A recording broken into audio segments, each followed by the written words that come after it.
The Economist published a hit piece on OANN this weekend. Here's what they wrote about me specifically, and I quote, "Mr. Ledger's show is followed by Tipping Points, presented by Liz Wheeler, who denounces the, quote, trained Marxists of Black Lives Matter with a glare that could turn liberals to stone," unquote.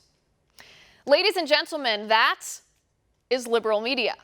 Their only justification for why I'm supposedly terrible is because I have a glare that could turn liberals to stone. They hurl weird and somewhat hilarious ad hominem attacks because I never make claims without backing them up with facts.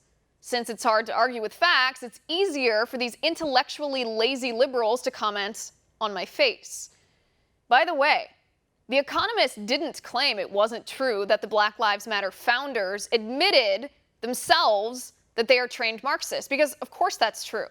And anybody with an internet connection can watch the video and see it for themselves. In fact, we'll show it to you. Here is Patrisse Cullors, one of the founders of the Black Lives Matter movement, in her own words, admitting they are trained Marxists. Take a listen.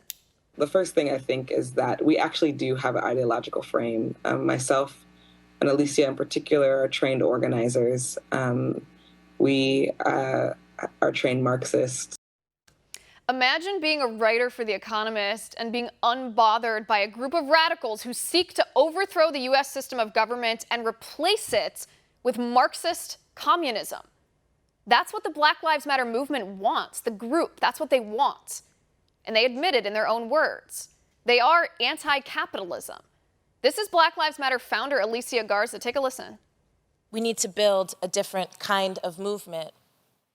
It's not just by opposing what is wrong, what is fascist, what is xenophobic, what is racist, what is capitalist, imperialist about our president-elect. It's not just about opposing those things.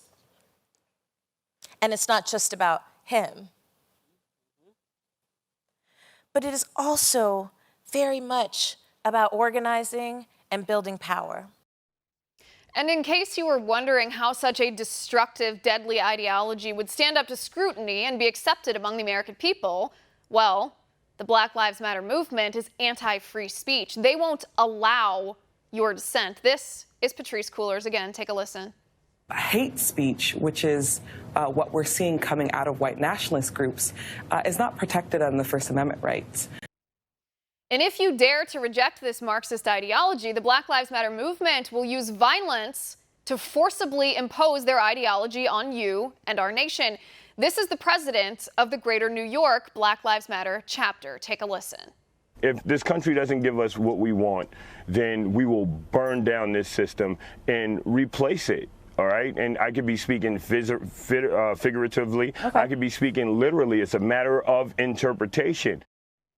In The Economist's response to these facts, they write, and I quote, "Viewers don't tune in to Ms. Wheeler to learn about the world, but to experience an expression and celebration of the opinions and the identity they've already been introduced to on the fringes of the internet." End quote.